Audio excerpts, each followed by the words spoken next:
మరి ధర్మేంద్ర ప్రధాన్‌ని ఎట్లయితే జంజీలు రాజీనామా చేయించారో, రేపు తెలంగాణలో కూడా మరో జంజీ ఉద్యమాన్ని తీసుకొస్తాం. మరి విద్యాశాఖ మంత్రి అయిన ముఖ్యమంత్రి రేవంత్ రెడ్డి కూడా రాజీనామా చేయిస్తాం. ఫీజు రింబర్స్‌మెంట్ లేవు, 2,00,000 ఉద్యోగాలు లేవు అనే కాన్సెప్ట్ కొత్త పెద్ద ఎత్తున వినిపిస్తుంది. నిన్న మొన్న అశోక్ నగర్, ఇటు దిల్‌సుఖ్ నగర్ ఈ వేదికలుగా ధర్నాలు, నిరసనలు చేస్తా ఉన్నారు. రేపు ఇంకా పెద్ద ఎత్తున ఉద్యమాలకు తెరలేపుతామంటున్నారు కదా! శ్రీశైలం గారు ఉద్యమాల స్వభావాన్ని అర్థం చేసుకునే ఒక చరిత్ర, అట్లాగే కమిట్మెంట్ కాంగ్రెస్ పార్టీకి ఉంది. హ్మ్. ఈరోజు ప్రభుత్వం మీద ఉద్యోగాలకు సంబంధించిన ప్రెషర్ రావడానికి కారణం ఏంటి? 10 సంవత్సరాల కాలంలో నిజంగా ఉద్యోగాల భర్తీ రెగ్యులర్‌గా జరిగితే బహుశా ఆ ప్రభుత్వం మీద ఆ ప్రెషర్ వచ్చే అవకాశం ఉండకపోయేది. హ్మ్. మేము ప్రభుత్వంలో రాగానే మొత్తం భారతదేశంలో ఏ ముఖ్యమంత్రి చేయనట్టుగా గౌరవ ముఖ్యమంత్రి రేవంత్ రెడ్డి గారు యూపీఎస్సీకి వెళ్ళి హ్మ్. స్వయంగా దాని పనితీరు తీసుకొచ్చి ఇక్కడ తెలంగాణ పబ్లిక్ సర్వీస్ కమిషన్‌ని ప్రక్షాళన చేశాడు.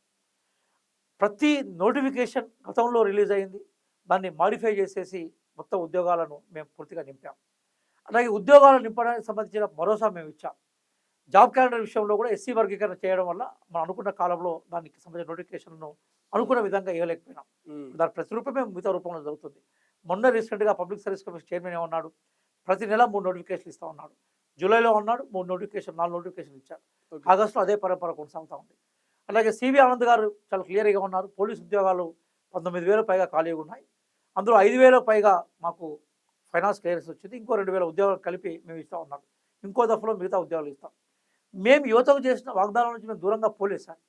ఇక్కడ దశల వారీగా నియామకాలు అవుతుంటాయి. చదువు మీద ఫోకస్ చేయడం ద్వారా ఈ తరం, వచ్చే తరం అందరికీ అవకాశాలుంటాయి.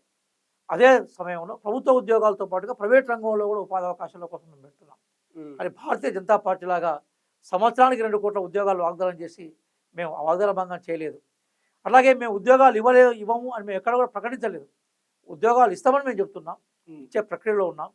కాకుంటే సహజంగా యువత ప్లేస్‌లో మీరున్నా, నేనున్నా ఉద్యోగ నోటిఫికేషన్‌లు వెంటనే రావాలని, వాళ్ళకు ఉపాధి అవకాశాలు వెంటనే రావాలని, ఉద్యోగాలు వెంటనే రావాలని కోరుకుంటాను. హ్మ్. ఆ తపనను మేము అర్థం చేసుకుంటాం. కానీ ఆ తపన వెనక ఉండే బాధను మేము అర్థం చేసుకుంటాం. కానీ దాన్ని ఆర్టిఫిషియల్‌గా తమకు అనుకూలంగా మార్చుకునే ప్రయత్నం చేసే బీఆర్ఎస్ యొక్క వైఖరిని కేటీఆర్ స్టేట్మెంట్‌లో మాత్రం ఖండిస్తాం, వ్యతిరేకిస్తాం.